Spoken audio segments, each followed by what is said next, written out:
தீட்சணமான பார்வையை வச்சுட்டு பார்த்து சொன்னார், சீதாதேவி அசோகவனத்தில் இருக்கா அப்படின்ற சமாச்சாரத்தை சொன்ன உடனே இந்த கடலை தாண்டி போக வேண்டியது அப்படின்னு தெரிஞ்சிருந்தா.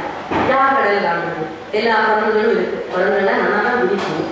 ஆனால் கடல் 100 யோஜனை இருக்கு, அதுக்கப்புறம் தான் லங்கை இருக்கு. அந்த லங்கைக்கு 100 யோஜனை தாண்டிக்கணும். ஒரே லீக் வச்சு அங்கதான் காலை வைக்கணும். 99 யோஜனை தாண்டினா கூட பிரயோஜனம் இல்லை, கடல்ல தான் வேணும். அதனால ஒரு குரங்கு சொல்றான், நான் 10 தாண்டுவேன் 20 தாண்டுவேன் அப்படின்னு 90 வரைக்கும் சொல்லிட்டா. யாராலையும் 100 தாண்ட முடியும்னு தோணலை. அந்த சமயத்துல ஜாம்பவான் ஹனுமானுக்கு அவருடைய சக்திகள்லாம் நினைவூட்டி முன்னால் இந்த காரியம் முடியும்னு மோட்டிவேட் பண்ணி அவரை மகேந்திர பர்வதத்தின் மேலேந்து ஒரு ராக்கெட் லான்ச் ஆன மாதிரி கிளப்பி விட்டாராம். உத்பகாதவேகேன ஏகவான விசாரயன் சுபர்ணவிவச்சாத்மானம் நேனேச கபிகுஞ்சரஹா. கருடன் மாதிரி பறந்து போனாராம். பறந்து போன அந்த ஹனுமான் போற வழியில 3 தடைகளை சந்திச்சார். ஒரு தடை உபச்சாரமாகிய தடை, மைனாம பர்வதம்னு உபச்சாரம் பண்ணிட்டு அதை கௌரவித்து கிளம்பினார். அடுத்தது சுரசை அப்படின்ற நாக தேவதை வந்தா. அவ பரீட்சை பண்றதுக்காக வந்தா, இவர் எவ்வளவு குட் ஸ்டாண்ட் பண்றாரு, அவளை சமாளித்து அனுப்பிச்சார். அடுத்தது ஒரு ராட்சசி வந்தா, சிம்மிகை. அந்த சிம்மிகை ஒழித்து கட்டினா. ரொம்ப விஜயி பவனாய் லங்கைக்குள்ள என்ட்ரி பண்றா. அந்த சமயத்துல ராத்திரி வேளையானது. லங்கினி அப்படின்னு காவல் தேவதை இருக்கு. அந்த காவல் தேவதையை ஜெயிச்சார். அப்போ வீழ்த்தினாங்க. வீழ்த்தின உடனே அந்த லங்கினி ஒரு விஷயம் சொல்றாங்க, லங்காம் சந்தாடிதா தேன சங்காதங்கா குலாந்தரா தசானன விபோரே தத் துர்தசானன வித்யகத்து. இந்த தசானனுக்கு இனிமே துர்தசை ஆரம்பிச்சுடுத்து அப்படின்னா, ஏன்னா என்னைக்கு நான் வீழ்த்தப்படுகிறேனோ அன்னிலேருந்து இந்த ராவணன் ஒழிஞ்சான் அப்படின்றத சொல்லியிருக்கா அப்படின்னு சொல்லி அனுப்பிச்சு வச்சா. ஹனுமான் சின்ன உருவம் எடுத்துக்கொண்டு ஊர்ல நகரத்துல எல்லா இடங்களையும் தேடுறா. சீதாதேவி எங்க இருக்கான்னு தேடி தேடி போனாராம். அவருக்கு ஒரு இடத்துலையும் மாப்பிள்ளை. பல ஸ்திரீகளை பார்க்கறாங்க. ரொம்ப அழகான லட்சுமி மாதிரி இருக்காங்க. லங்கா நகரில கூட அழகழகான ராட்சசிகள்லாம் இருந்திருக்கா. ராட்சசிகள்லாம் அவ ஜென்ரலி ரூபத்தை மாத்திக்க கூடியவா. அதனால இருந்தாலோ இல்ல சில நல்ல ராட்சசிகள் இருந்தாலும் என்னமோ தெரியாது. நான் சொல்றேன், இவன் ரொம்ப அழகா லட்சுமி மாதிரி ரூபமுடைய பல ஸ்திரீகளை பார்த்தாராங்க. பார்த்தும் இவர்தான் ஜிதேந்திரனாச்சு, மனசெல்லாம் சஞ்சலப்படல. அவருடைய ஒரே நோக்கு சீதாதேவியை தேடுறது. தேடி தேடி போறார். அந்த சமயத்துலதான் மந்தோதரியை பார்த்தார். பார்த்த உடனே இவருக்கு சந்தோஷம் தாங்கல். மைனசாயுஜே சோயம் மனசா யதபுச்சுஜி மந்தோதரி மயோ திருஷ்வா மன்யேதர முதான்விதா. குரங்கு பண்ணக்கூடிய எல்லா சேஷ்டைகளும் பண்ணினாராம். அவளை பார்த்து தன்னுடைய வாலெல்லாம் எடுத்து முத்தம் கொடுத்துருந்தாராம். அந்த மாதிரிலாம் பண்ணாராம். குதிச்சாராம், இங்க அங்க தாவினாராம், எல்லாம் பண்ணார். சீட்டை கிடைச்சுட்டா நினைச்சிட்டு இருக்கார் பாவம். அப்புறம் பார்த்தாராம், ஆஹா இவளுடைய மூஞ்சியில பயமும் தெரியல மங்களமும் தெரியல அப்படின்னா சாமுதிரிக லட்சணம் அவருக்கு தெரியும். இந்த பெண்மணிக்கு கொஞ்ச நாள் கணவன் இருக்க மாட்டான் அப்படின்றத படிச்சுட்டார் மூஞ்சியில. ராமபிரானும் இருப்பார்னு அவருக்கு தெரியும்.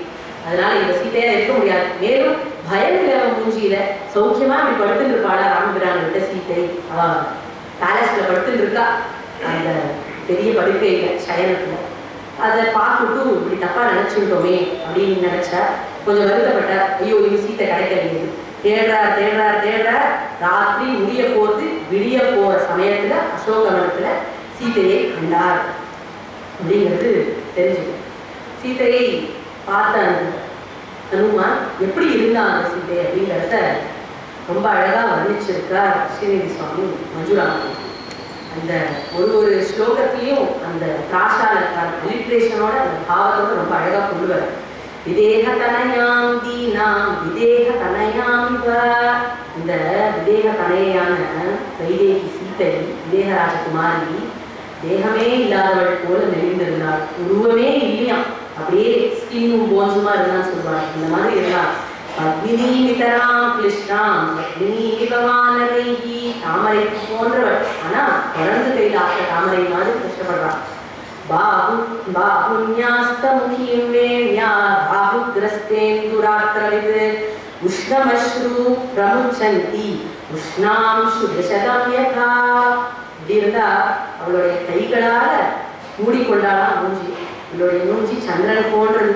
ராகு கிரஸ்தேந்து ராத்திரவத்து, ராகு போய் சந்திரனை பிடிச்சி கிரகணம் வந்தாப்புல கையால மூஞ்சியை மூடிட்டு இருக்கான். உஷ்ணமஸ்ரு, அப்படியே கண்ணீர் தாரதாரியா கொட்டுறது, சுட சுட. எப்படியா? உஷ்ணாம் சுதர்ஷம் யதா, இந்த சூரியகாந்த கல்லுன்னு ஒண்ணு இருக்கும், அது மேல சூரிய கிரணங்கள் பட்டா வெந்நீர் வெளியே வரும். அதை போல கண்ணிலேருந்து வெந்நீராக கண்ணீர் கொட்டிட்டு அப்படிங்கிறத சொல்றா. அக்ஷீபீத்யா சோகேன விக்ஷிபந்தி மிதஸ்ததா ரக்ஷிகாபிப் பரச்சன்னம் மக்ஷிகாபிர் யதா மது. அவளுடைய கண்கள் சோகத்தினாலையும் பயத்தினாலையும் இங்கங்க இப்படி அலபாயிரம். ராட்சசிகள்லாம் சூழ்ந்து இருக்கான். எப்படின்னா மக்ஷிகாமிவ, ராட்சசி மக்ஷிகா மாதிரி சூழ்ந்துட்டாளாம். அதாவது தேனீக்கள் போல இவளை சுத்தி அப்படியே அருவருப்போட பார்த்துட்டு இருக்கா. தேனீக்கள் பூவை சுத்துற மாதிரி சுத்தல், ரொம்ப வேண்டாத விஷயங்கள் கிட்ட எப்படி ஈக்கள் சுத்துமோ அந்த மாதிரி சுத்திட்டு இருக்கான். என்ன பண்ணாளா? தர்ஜிதாம் ராட்சச ஸ்திரீஹி பர்ஜிதாமி பிரமாலிகாம், அப்படியே போட்டு வார்த்தாலாம் சீதை வார்த்தைகளால். அப்படின்னா ஒரு நல்ல பூமாலையை எடுத்து சுட சுட ஒரு வானொலி வந்து வாட்டினா அப்படின்னா போல வார்த்தைகளால் வாட்டினாலும் இந்த ராட்சசிகள். கலிதேவ சதீம் புத்திம் மலினா கலுஷீகிருதாம், கலி வந்து ஒருத்தருடைய நல்ல புத்தியை எப்படி கலங்கப்படுத்துமோ அந்த மாதிரி கலக்கி வச்சாலாம் சீதையினுடைய மனசை இந்த ராட்சசிகள். இப்படி ஒரு முத்தசையில் இருக்கக்கூடிய இந்த சீதையை பார்த்து ஹனுமானுக்கு தாங்க முடியல. இறங்கலாமா யோசிக்கிறார். அந்த சமயத்துல ராவணன் இருந்தான். ராவணன் எப்படி வரான்னா போதையில வரான். ஏன்னா இந்த ராட்சசால நிஷாச்சரம் ராத்திரி முழுக்க முடிச்சுட்டு இருக்கா. அவன் இப்பதான் தூங்க போகிறான், வெளியே போறது இல்லையா, இனிமேதான் அவன் தூங்க போகிறான். தூங்குறதுக்கு முன்னாடி நல்லா ஏற்றிடுவான். ஏற்றிட்டு சீதையை பார்க்க வந்துருக்கான். அந்த என்ன சொன்னான்? நான் தான் உனக்கு பர்த்தான்னு ரசிக்கணும், ராவணன் பர்த்தான்னு. இந்த கொடிய வார்த்தையை கேட்டு கேட்டு கேட்டு தாங்க முடியல சீதையால்.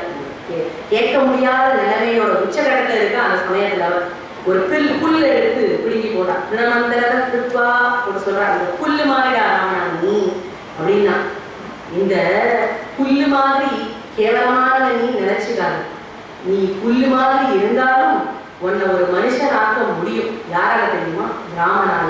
ராமனோட நீ போய் நீ ஃப்ரெண்ட்ஷிப் வச்சுட்டான்னா கண்டிப்பா உன்னை காப்பாற்றுவான் அப்படிங்கிற ரொம்ப அற்புதமா சொல்றா.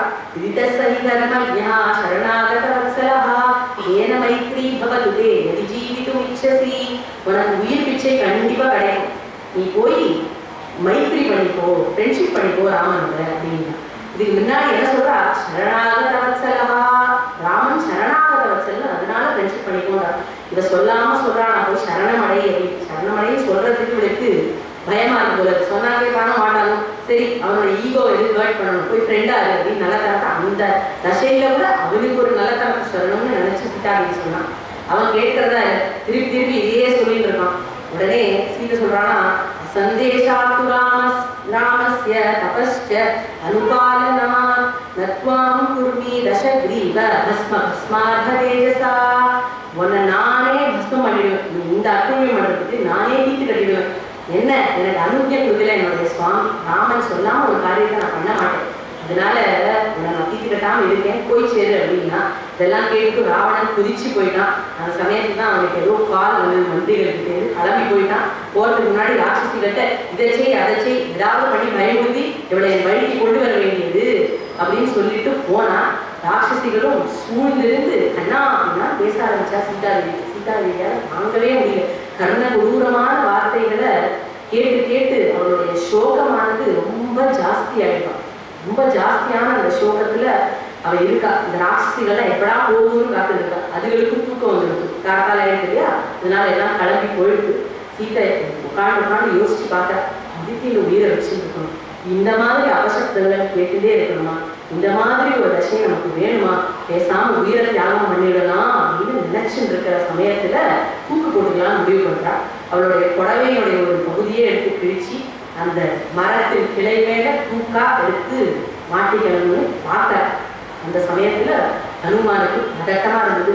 ஐயோ என்ன காரியம் பண்ண போறா அப்படின்னு பார்த்த. டக்குன்னு வந்து குதிச்சுட்டாருன்னா இதுவும் ஒரு ராட்சசன் தான், வானர ரூபத்தை நினைச்சுட போறாளேன்ற பயம். ஹனுமானும் ரொம்ப கெட்டிக்காரர் இல்லையா, அதனால ரொம்ப அழகா மதுரமான பாஷையில, கோசல தேசத்து பாஷையில நேபாளியில பாட ஆரம்பிச்சாங்க. மிथिலே தேசத்து பாஷையில பாட ஆரம்பிச்சார்.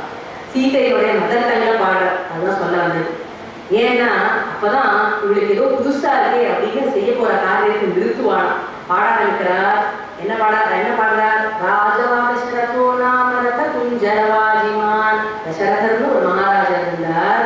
அவர் அயோத்தின்ற நாட்டை ஆண்டு வந்தார். அற்புதமா ராமாயண கதை மதுரமா பாடிண்டே வரா. சீதாதேவிக்கு ஆனந்தமா இருந்தார். கேட்டுட்டே வரும் பொழுது தான் எப்படி வந்தார் அப்படின்ற வரலாறையும் சொன்னார் ஹனுமான். இப்படி சொல்லிட்டு பொதுவா இறங்கி கடையிலேருந்து இறங்கி கீழே வந்து பார்த்தாராம் இந்த சீதாதேவி. அற்புதமான சீதாதேவியை பார்த்த உடனே சீதை சந்தோஷப்பட்டா. இவரை பார்த்தா நமக்கு ஹிதம் பண்ண வந்திருக்கான்னு தோன்றது.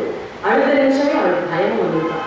எங்கேயான இந்த ராவணன் நம்ம மிரட்டி கேட்கலங்கிறதுனால வசப்படுத்துறதுக்காக நல்ல விஷயம் சொல்லி நம்ம வசப்படுத்தணும்னு நினைக்கிறானோ, நீ ராவணனுடைய ஆளா அப்படின்னு கேட்டா இவர் சொன்னார், இல்லம்மா ராவணனுடைய ஆள் இல்லை, நான் ப்ரூஃப் காண்பிக்கிறேன், அடையாளம் காண்பிக்கிறேன் அப்படின்னு எடுத்து ஒரு மோதிரத்தை நீட்டினாராம். ராமா அப்படின்னு எழுதிருக்கு அந்த மோதிரத்தை அங்குலியத்துல. அடையாளம் சொல்றார், இந்த ராமனே எனக்கு மோதிரம் கொடுத்து அனுப்பிச்சார். ஏன் ஆளை மாற்றி அனுப்பிச்சா மாதிரி மோதிரத்தையும் ராவணனே பண்ணி கொடுத்துருக்க கூடாதா? அவன் எப்படி நம்புவான் அந்த மோதிரம் ராமன் தான் கொடுத்தான்னு? அதனால அதுக்கும் அடையாளங்கள் சொல்றார். ராமன் என்கிட்ட இந்த மோதிரத்தை கொடுக்கும் பொழுது சொன்னார் சில விஷயங்கள். என்ன தெரியுமா சொன்னார்? அல்லியம் பூமலர் கோதாய் அடிப்பணிந்தேன் விண்ணப்பம் மல்லிகை மாலை கொண்டு அங்கு ஆர்த்ததுமோர் அடையாளம். ஒரு நாள் நீ வந்து ராமனை கை கூப்ப சொல்லி மல்லிகை மாலையால கட்டினியாமேமா அத சொன்னார். அப்புறம் அந்தரங்கமா ஒரு கதை சொன்னார் என்கிட்ட. என்ன தெரியுமா? சித்திரக்கூட்டத்தில் இருக்கும் பொழுது சிறுகாக்கை முளை தீண்ட ஒரு காக்காசுரன், ஒரு காக்கை அசுரனான ஒரு காக்கை வந்து உன்னுடைய முளையை தீண்டித்தான். அத்திரமே கொண்டெறிய நைத்துலகும் திந்தோடி. ராமனுக்கு பொறுக்கல. இந்த காக்காசுரன் போய் இப்படி அபச்சாரப்பட்டானே சீதாதேவி கிட்ட. உடனே ஒரு புல்லை எடுத்து அது மேல பிரம்மாஸ்திர மந்திரத்தை பிரயோகம் பண்ணி அதை பானமாக செலுத்தி அந்த காக்கையை மேல போட்டார். அந்த காக்கை என்ன பண்ணிட்டு அனைத்துலகும் திந்தோடி தீலோகான் சம்பரிக்கிறமே, எல்லா உலகமும் சுத்திட்டான். யாருமே அதுக்கு அபிநயம் கொடுக்கலையாம். உடனே திருப்பி ராமன் கிட்ட வந்து இத்தகனே ராமா ஓ நின்ன பயம் என்று நிதாயன கபயம்னு காலில் வந்து விழுந்தது. ஏன் அந்த புத்தி வந்தது? அதுக்கு சீதாதேவி பக்கத்துல இருக்கா, அதனால நல்ல புத்தி வந்து விழுந்தது. என்று என்றழைப்ப இத்தகனே ராமா ஓ நின்ன பயம் என்றழைப்ப அத்திரமே அதன் கண்ணை அறுத்ததுமோர் அடையாளம். உடனே ராமபாணம் வீணாக கூடாது அப்படிங்கிறதுனால உன் உயிரை எடுக்கல போனா போது உன் ஒரு கண்ணை மட்டும் எடுக்கிறேன் அப்படின்னு சொன்னாராம். அது கூட அனுகிரகம் தான். ஏன்னா ஒரு கண்ணை எடுத்தாலும் ஒரே கண்ணை வச்சுட்டு ரெண்டு பக்கமும் பார்க்கக்கூடிய சக்தியை ராமரான் காக்கைக்கு கொடுத்தாராம். அதுலேருந்துதான் இந்த காக்கைகள்லாம் ரெண்டு சைடும் பார்க்க முடியாது எல்லாரும் ஒரே கண்ணை வச்சுட்டு. காக்காட்சி நியாயம்லாம் கூட பெரியவா எதிர்ப்பா புஸ்தகம். அந்த மாதிரி ஒரு வரம் காக்கைகளுக்கு அன்னைக்கு ராமன் கொடுத்த வரமா. அப்படி வரத்தை கொடுத்தாலே இந்த வரலாறை சொல்லி அனுப்பிச்சாருமா.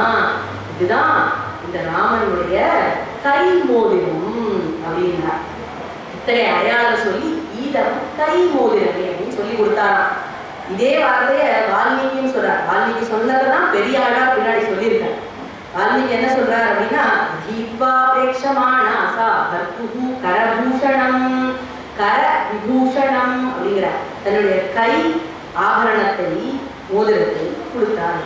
கை மோதிரம் நீங்க சொல்லணும், விரல் மோதிரம் தான் சொல்லணும் அப்படின்னு கேட்டா, ராமபிரான் விரக தாபத்துல இழைச்சி இழைச்சி இழைச்சி விரல் மோதிரம் கை மோதிரமாக மாறி போச்சான். அதனால இந்த கர விபூஷணத்தை கை மோதிரத்தை பிரதானம் பண்ணினார் ஹனுமான். இந்த திருவாகிய சீத்தை கிட்ட திருவை கண்டுட்டார். திருவை கண்டேன் அப்படின்னு போய் சொல்ல போகிறார் நாளைக்கு ராமபிரான் கிட்ட.